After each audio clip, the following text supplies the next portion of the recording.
Assalamualaikum warahmatullahi wabarakatuh. Di sini saya akan menjelaskan praktikum sensor dan aktuator bab 4 mengenai aplikasi rangkaian kontrol traffic light pada perempatan. Yang pertama saya akan menjelaskan tujuan praktikum. Setelah melakukan percobaan ini, mahasiswa dapat yang poin A membuat rangkaian pemrograman dengan diagram tangga atau ladder. Poin B membuat rangkaian traffic light jalan perempatan dengan komponen tambahan, dan poin C menjalankan dan memprogram PLC dengan menggunakan software Zeliosoft 2. Dan di sini sebagai landasan teori yaitu traffic light merupakan sarana untuk memudahkan pengaturan pada para pengendara kendaraan untuk mendapatkan antrian berjalan sesuai urutan yang telah ditentukan. Traffic light ditujukan agar kendaraan dapat berjalan dengan tertib dan lancar sesuai lampu indikator yang memberi tanda kapan harus berhenti, kapan harus hati-hati, dan kapan harus berjalan. Kemudian biasanya traffic light dipasang di penyeberangan jalan, pertigaan, ataupun perempatan, bahkan di simpang 5. Dalam mendukung pengaturan lampu lalu lintas tersebut diperlukan komponen yang bekerja sesuai program yang telah ditentukan. Untuk itu, dengan adanya modul PLC ini diharapkan dapat mempermudah dan menyederhanakan rangkaian sesuai program ditentukan. Untuk alat-alat dan komponen, yang pertama ada PLC Zelio Relay 1 unit, software Zelio 1 unit, saklar 1 unit, pengaman 1 fasa atau MCB 1 unit, power supply yang bersifat DC 1 unit, lampu 8 unit, kabel secukupnya, modul traffic light 1 unit. Dikarenakan praktikum dilakukan secara daring atau online, maka untuk praktikan cukup menyediakan software Zelio untuk melakukan simulasi. Kemudian untuk pada poin berikutnya itu ada gambar rangkaian. Di sini ada S0, S1, K1 dan K1 lagi. Di sini cara membacanya dari atas ke bawah seperti itu. Untuk S0 ini sebagai saklar utama atau input on off. Jadi semua sistem ini dapat diputus dari S0 ini seperti itu. S1 ini dapat digunakan sebagai tombol on juga, dan K1 di sini sebagai rangkaian pengunci dan kontak bantu. Kemudian setelah K1 pengunci di sini ada K1 sebagai kontak bantu dari K1 ini. Terus dari K1 ini kemudian ada kontak timer, dan di sini ada timer seperti itu. Dan dari kontak timer ini ada coil atau lampu di sini. Dan kemudian setelah ada coil atau lampu yang menyala, di sini ada KT1 atau kontak timer lagi, dan di sini ada timer. Dan setelah ada timer itu nanti ada kontak timer 1, kemudian kontak timer 2, dan ada coil yang dimana coil antara H2 sama M2 ini diparalel dengan KT1 dan KT2 seperti itu. Kemudian untuk KT2 di sini ada timer tersendiri yaitu KT3. Jadi kontak timer 2 di sini terhubung dengan timer 3.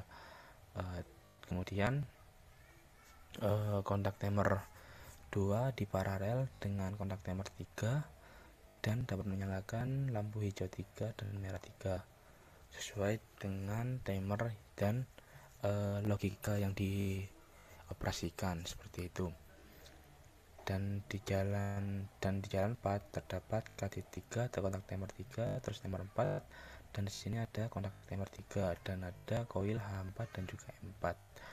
Cara membaca wiring control traffic light pada perempatan yaitu alurnya dari atas kemudian ke bawah sini, ke atas bawah, atas bawah, atas bawah seperti itu. Untuk cara kerja sendiri yaitu dalam kondisi normal konduktor K1, timer KT1, lampu hijau H1, dan lampu merah pada M2, M3, M4 menyala saat saklar S1 ditekan sesaat. Jadi ketika S1 itu sudah ditekan mendapatkan arus yang masuk, maka yang menyala itu H1, M2, M3, M4. Kemudian setelah timer KT1 mencapai waktunya, maka lampu H2, M1, M3, M4 dan timer KT2 bekerja. Ketika timer dari KT1 sudah bekerja dan mencapai waktu akhirnya, maka secara bergantian lampu H2, M1, M3 dan M4 dan timer KT2 bekerja. Kemudian setelah timer KT3 mencapai waktunya, maka lampu H3, M1, M2, M4 dan timer KT3 bekerja, sedangkan H2 dan M4 padam. Saat timer KT3 telah mencapai waktunya, maka lampu H4, M1, M2, M3 dan timer pada KT4 bekerja, sedangkan H3 dan M4 padam. Dan setelah timer KT4 mencapai waktunya, maka lampu H1, M2, M3, M4 dan timer KT1 kembali bekerja. Untuk menghentikan sistem, maka tekan tombol S0. Jadi di sini S0 juga dapat digunakan untuk mematikan sistem seperti itu. Dan kemudian sesuai dengan tugas praktikum, yaitu dari pengamatan tentang rangkaian kontrol di atas, terjemahkan dalam aplikasi PLC dengan membuat ladder diagram yang bisa disimulasikan dengan timer yang sudah disediakan.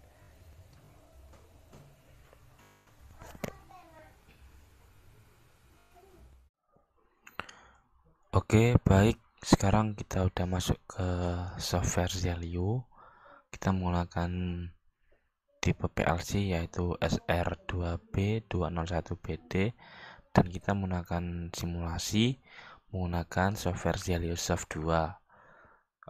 Kemudian kita akan simulasikan traffic light atau lampu lintas di PLC menggunakan Zelio Soft ini. Sesuai dengan wiring diagram, yang pertama kita akan membuat saklar atau tombol untuk mematikan sistem. Di sini menggunakan I1 karena fungsinya sebagai mematikan, maka dalam kondisi awal harus sudah nyala, dan untuk mematikan maka kita menggunakan NC atau normally close. Kemudian untuk kontak kedua sesuai dengan wiring, maka kita di sini ada kontak 2 sebagai tombol on seperti itu. Dan di coil itu ada kotak bantu. Kita menggunakan M1 di sini sebagai kontak bantu. Sudah selesai. Kemudian jika hanya sebatas seperti ini, maka kontak M1 akan menyala jika ditekan dan akan mati jika dilepas. Untuk membuat menyala terus menerus, maka kita memerlukan suatu kontak pengunci di sini menggunakan M1 seperti itu, sehingga ketika I2 dilepas, maka M1 akan tetap menyala mendapatkan arus dari I1 seperti itu.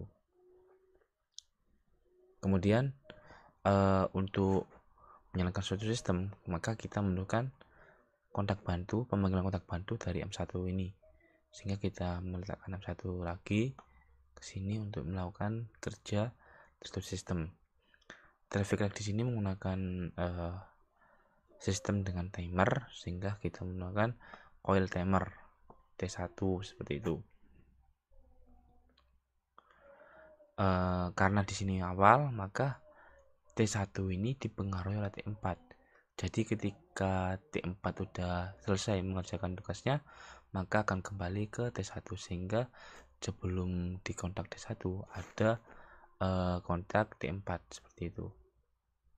Seperti ini. Dan ini dalam keadaan normally close, sehingga ketika M1 dalam keadaan normally close, otomatis ke T1.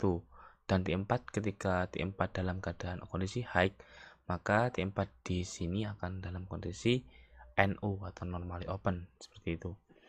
Kemudian di sini ada T1 sebagai pemanggilan untuk menjalankan kontak Q1. T1 di sini dalam kondisi NO, dan di sini Q1 sebagai lampu merah yang pertama atau lampu merah di persimpangan pertama sesuai dengan wiring. Kemudian Untuk lampu hijau di sini sama menggunakan T1 namun dalam keadaan NC. Dalam keadaan NC. Mengapa dalam keadaan NC? Karena sesuai dengan wiring atau cara kerja alat, lampu yang menyala di sistem ini lampu hijau pertama, sehingga ketika lampu hijau pertama menyala otomatis lampu merah dalam kondisi mati, dan berikutnya ketika lampu hijau sudah mati lampu merah akan menyala. Itu merupakan pengaruh dari T1 dalam kondisi NC seperti itu, sehingga kita menggunakan kontak Q2 untuk lampu hijau 1. Sampai di sini sudah benar karena kita melihat indikator simbol mata di sini. Ketika berwarna merah seperti ini maka masih ada yang salah atau belum terhubung seperti itu. Selanjutnya kita membuat di persimpangan kedua. Di persimpangan kedua ini kita harus membutuhkan timer lagi, sehingga kita pada kontak atau koil harus menggunakan timer 2. Kita letakkan timer 2 di sini seperti itu. Kemudian timer 2 ini merupakan kerjanya pengaruh dari timer 1. Ketika timer 1 sudah melaksanakan tugasnya maka akan memanggil timer 2 seperti itu. Sehingga di sini kita membutuhkan kontak dari T1 seperti itu. T1 sudah. Kemudian timer 2 ini juga seperti dengan T1, yaitu memiliki koil atau output berupa lampu merah atau hijau. Namun di sini perbedaannya salah satu dari kontaknya itu dipengaruhi oleh T1 seperti itu. Sehingga di sini untuk lampu merah nantinya dipengaruhi oleh T1 juga. Kita menggunakan Q3 dan juga dalam kondisi NC. Jadi sesuai dengan cara kerja alat, ketika suatu sistem dinyalakan maka lampu yang akan menyala Q2 atau hijau 1, dan yang lain warna merah M2, M2, M3 dan M4 itu akan menyala juga, sehingga di sini dalam kondisi NC. Dan ketika tugasnya sudah selesai, sudah menyala, maka dia akan dalam kondisi mati lagi, sehingga di sini menunjukkan T2 untuk menyalakan kembali. Nah, seperti itu.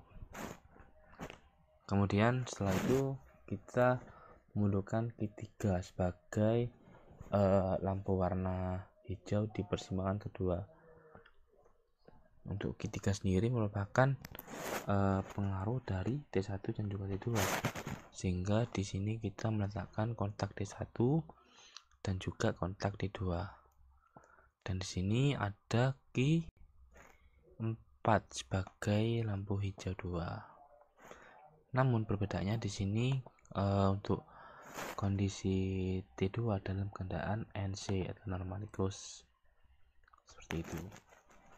Di persimpangan 2 udah benar, dan kita lanjut ke persimpangan ketiga. Di persimpangan ketiga ini kita membutuhkan timer lagi, coil timer. Nah, T3 ini merupakan pengaruh dari T2, sehingga di sini kita meletakkan T2. Ketika T2 itu selesai, otomatis akan memanggil T3 seperti itu, sehingga di sini T3. Kemudian di T3 juga terdapat koil lampu warna merah dan juga warna hijau, sehingga kita meletakkan koil di sini menggunakan Q5. Dan Q5 sendiri merupakan pengaruh dari T2 dan juga T3, sehingga di sini kita meletakkan kontak T2 dan juga T3 seperti itu. T2 nya dalam kondisi NC dihubungkan paralel, kemudian sini. Kemudian kita juga membuat lampu hijaunya, hijau 3, sehingga kita menggunakan Q6 di sini. Q6 sendiri merupakan pengaruh dari T2 dan juga T3, sehingga dalam T2 T3 di sini kita hubungkan, dan T3 dalam keadaan NC seperti itu. Kemudian yang terakhir di persimpangan keempat ada timer 4, dan timer 4 ini merupakan pengaruh dari T3. Ketika T3 sudah melaksanakan tugasnya, maka akan memanggil T4 seperti itu. Dan di 4 ini juga terdapat koil. Koilnya itu menggunakan koil 7 dan koil 8, koil 7 sebagai lampu merah dan koil 8 sebagai lampu hijau. Karena ini sudah yang terakhir, sehingga tidak dipengaruhi oleh timer 2 dan hanya dipengaruhi oleh timer 3. Seperti ini. Dalam kondisi NC ketiganya, dan untuk yang warna hijau itu seperti ini dalam kondisi NO. Maaf, timer 3 dalam kondisi NO. Untuk rangkaiannya udah benar. Mari coba kita simulasikan. Dengan melakukan simulation, kita memunculkan diskit input dan juga diskit outputnya. Oke, kita run. Baik. Mengapa belum menyala? Karena di sini yang bertindak sebagai tombol on off itu, tombol on itu I2, sehingga kita harus menekan I2. Nah, di sini Q2 menyala terlebih dahulu, dan Q3, Q5, Q7 akan berwarna lampu warna merah akan menyala juga. Karena salah satu persimpangan ketika warna hijau, maka persimpangan yang lain masih dalam kondisi warna merah, seperti itu. Untuk logikanya kurang lebihnya seperti itu. Untuk simulasi udah berjalan sesuai harapan. Mungkin sekian dari saya. Wassalamualaikum warahmatullahi wabarakatuh.